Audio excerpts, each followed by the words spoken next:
Boa noite, meu nome é Gabriele, faço parte do curso de Ciências Contábeis e venho apresentar a atividade da fase 4 de Gestão de Desempenho das Operações da Cadeia de Logística e Suprimentos. Olá, eu vou falar sobre o cenário 1, desperdício na cadeia de frutas e hortaliças e presa no setor alimentício. A proposta da solução: reduzir perdas exige melhorar transporte, armazenamento e reaproveitamento, usar refrigeração, embalagens adequadas, treinar a equipe, organizar estoques e destinar sobras para doação ou compostagem. Os pontos fortes são redução comprovada de desperdício, diminuição de custos operacionais, sustentabilidade ambiental real e mensurável, melhoria da imagem institucional. E, em conjunto, esses fatores eles fazem da proposta uma solução eficiente, sustentável e estrategicamente vantajosa para a redução de perdas na rede de supermercados. No cenário 2, fala sobre a empresa de transporte rodoviário e emissões de carbono. É uma empresa de bebidas. E a proposta da solução consiste na empresa poder cortar emissões de carbonos, usando veículos elétricos, biocombustíveis, parcerias com transportadoras sustentáveis e transporte ferroviário ou hidroviário, deixando caminhões só para a última milha. E os pontos fortes são: menos perda significa menor necessidade de compras e reposição, embalagens retornáveis reduzem gastos com embalagens descartáveis, compostagem reduz custos de descarte e aterros. O impacto ambiental: redução de desperdício diminui o volume de resíduos enviados para aterros, compostagem gera reaproveitamento sustentável dos resíduos, transporte adequado evita deteriorização e reduz o consumo de energia. No cenário 3, podemos observar a logística reversa no meio das plataformas de e-commerce. Nesse desafio, observamos que a empresa Reverplace criou uma plataforma para que seja feita a logística reversa. Tendo esses desafios para impulsionar a população a realizar a logística reversa, o descarte de materiais em bons estados e a divulgação de notícias falsas do projeto. Muitas pessoas criam fake news sem saber de qual que é o principal viés da logística reversa. Com isso, a rede marketing, por meio do Reverplace, vão criar por meio de redes de supermercados postos de coleta com distância de até 200 metros para realizar ou a coleta livre ou por agendamento. Essa coleta seria do quê? De materiais estando em bom estado para que sejam feitas a logística reversa. Isso será cumulativo por meio de pontos. Esses pontos promovem que pessoas possam ter descontos na rede marketing. Esse aplicativo tem a parceria com essa rede de supermercados. Quais materiais serão utilizados? Papel, papelão ganham 2 pontos por meio dessa plataforma. Plástico flexível, 5 pontos.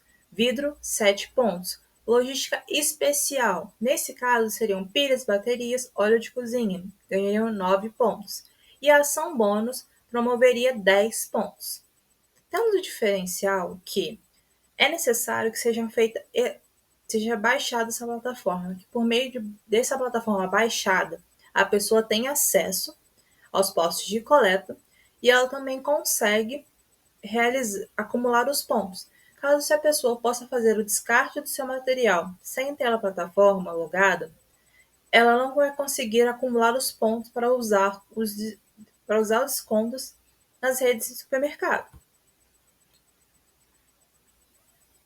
Sustentabilidade. O que isso promove para o planeta e também para a vida das pessoas? O reuso do material. Esses produtos, estando em bom estado, podem ser reutilizados e também de outras formas, promovendo a economia circular. Reciclagem. Materiais que possam ser modificados quimicamente promovem a reciclagem, tornando mais sustentável a logística reversa e essas ações propostas por meio dessa plataforma. E a manufatura reversa. Por meio desses materiais eletrônicos, que são levados e utilizados para serem feitas relógios de reversa, ocorre a manufatura reversa. Tudo que é feito por meio de indústrias possa ser voltado e possa produzir um maior bem ao planeta.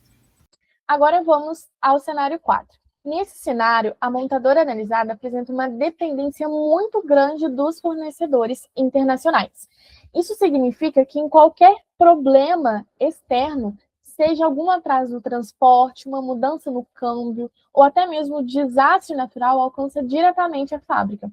E essa situação gera riscos elevantes, como atrasos na entrega das peças, falta de componentes críticos para a produção, aumento dos custos, paralisação das linhas de montagem, a cadeia se torna vulnerável e qualquer instabilidade pode comprometer o ritmo de produção. A análise dos riscos mostra que a empresa está exposta a 4 fatores principais. O primeiro são os riscos logísticos. Por causa do lead time longo e da passagem por fronteiras, o que aumenta as chances de atraso, retenções alfandegárias e custos extras. O segundo são os riscos financeiros, especialmente pela variação cambial. Como grande parte das peças são importadas, qualquer oscilação impacta diretamente o custo final do produto. E o terceiro envolve riscos ambientais e geopolíticos, que vão desde instabilidade políticas em países fornecedores até eventos climáticos extremos, capazes de interromper as rotas e paralisar mesmo as fábricas. E o quarto é a baixa diversificação dos fornecedores. Depender de poucos parceiros aumenta a vulnerabilidade, porque se um fornecedor falha, a produção inteira fica comprometida. E com isso, fica claro que a cadeia atual da montadora é sensível e precisa ser fortalecida para poder evitar essas rupturas. Com base nesses riscos, nós propomos um conjunto de estratégias para poder tornar a cadeia mais robusta e preparada para eventuais imprevistos. A primeira é a diversificação de fornecedores, buscando parceiros de diferentes países e regiões para poder reduzir a dependência e aumentar a flexibilidade. A segunda é a adoção de dual sourcing, que significa ter pelo menos 2 fontes para os itens mais críticos. Isso garante continuidade mesmo se um fornecedor tiver dificuldades para poder entregar. Também sugerimos uma gestão ativa de riscos, com monitoramento constante, plano de contingência, indicadores que alertem a empresa antes que o problema se torne ainda maior. E, por fim, digitalização da cadeia, que inclui sistemas modernos para rastrear, integração de dados, automação de processos. Essa digitalização, ela melhora a tomada de decisão e reduz falhas humanas. Para que essas estratégias funcionem na prática, nós indicamos algumas ferramentas que já são amplamente utilizadas por empresas líderes do setor. O SRM ajuda a empresa a organizar, avaliar e acompanhar o desempenho dos fornecedores de forma mais estratégica. O EDI e o IoT permitem rastrear materiais em tempo real, garantindo visibilidade de ponta a ponta do processo logístico, o que reduz incertezas e também facilita para ter respostas mais rápidas.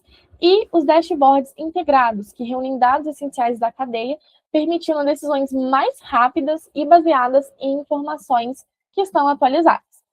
E análise preditiva, que utiliza dados históricos e a inteligência artificial, que ajuda a prever riscos, como atrasos, aumento de demanda ou problemas de qualidade mesmo. Essas tecnologias juntas, elas elevam a maturidade operacional e tornam a empresa muito mais preparada para poder lidar com qualquer tipo de imprevisto. Essas soluções apresentadas, elas foram pensadas para poder fortalecer todos os pontos críticos da cadeia de suprimentos da montadora.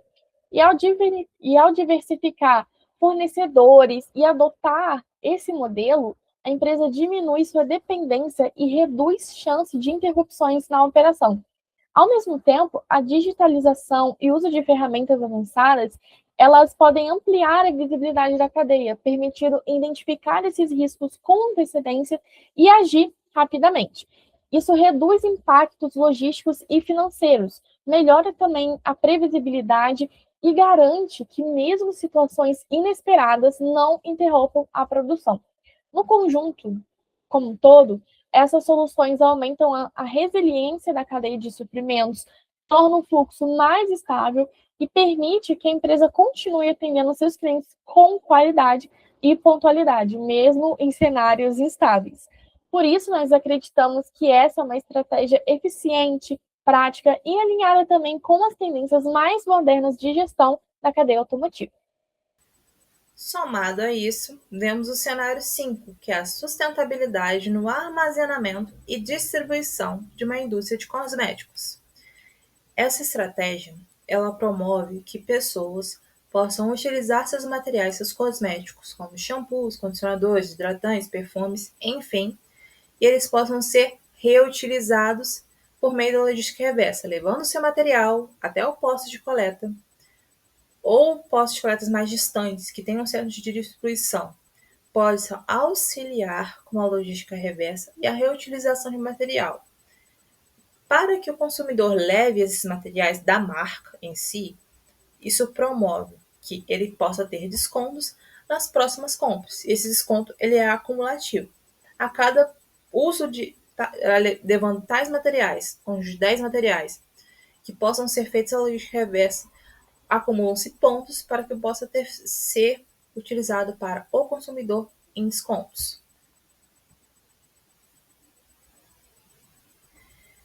Essa ideia promove por meio de 3 ODS. ODS 12, que tem foco na redução de resíduos por meio dos recursos. ODS 9 promove a infraestrutura de materiais resistentes a indústrias sustentáveis. As indústrias, grandes empresas promovem para que essas ações possam ser promovidas à população. E a ODS 13, minimização de CO2. Como isso ia funcionar? Como foi mencionado anteriormente, seriam utilizados por meio do software de TMS para otimizar a rota por menor uso do carbono, criação de postos de coletas próximos uns aos outros, onde os consumidores devolvem os materiais que são utilizados de determinada marca, no caso, tanto Boticário como Natura seguem esses ideais. Isso promove que possam acumular descontos e que possa ser reutilizado esse material, só que de outra maneira. Tudo bem, mas como isso pode impactar na sustentabilidade e na competitividade? Redução de custos operacionais. Os produtos que são levados, possam ser reutilizados e possa ser uma diminuição dos gastos operacionais para a empresa. A reputação e o valor da marca. A empresa vai se preocupar em ações que visam a sustentabilidade, se tornando inovadora, crescendo diante as demais, pois elas promovem não somente a sua lucratividade financeira, mas também buscam a sua inovação e se tornam pioneiras no mercado. Porém, encontram-se desafios para que isso seja feito. Engajamento e adequação do público. Muitas pessoas têm muita dificuldade de se adequar à logística reversa, por considerar muito mais prático descartar o lixo incorretamente, tanto em aterros ou outros lugares. Porém, isso acaba sendo ruim tanto para o consumidor, tanto para as empresas em si, porque por conta dessa degradação do ambiente possa ocorrer a dificuldade de implementar essa ideia. Geração da lucratividade e retorno sobre investimento. Muitas empresas têm um certo receio de realizar essas ações por considerar um retorno baixo para si. Com isso, deixam de fazer essas ideias. Quando a empresa busca a lucratividade e vai pelo viés da sustentabilidade, possa obter um maior faturamento e maior crescimento, não somente pela preocupação do planeta em si, mas tornando, como foi mencionado anteriormente, um diferencial diante das outras empresas. E também seria o combate ao consumismo. Pelo consumo exacerbado que as pessoas possuem, elas possam ter maior consciência de tudo que possa ser utilizado, possa ser reaproveitado, não somente para a pessoa que levou o material, mas também para outras pessoas. Desde já encerro essa apresentação e agradeço a atenção de vocês.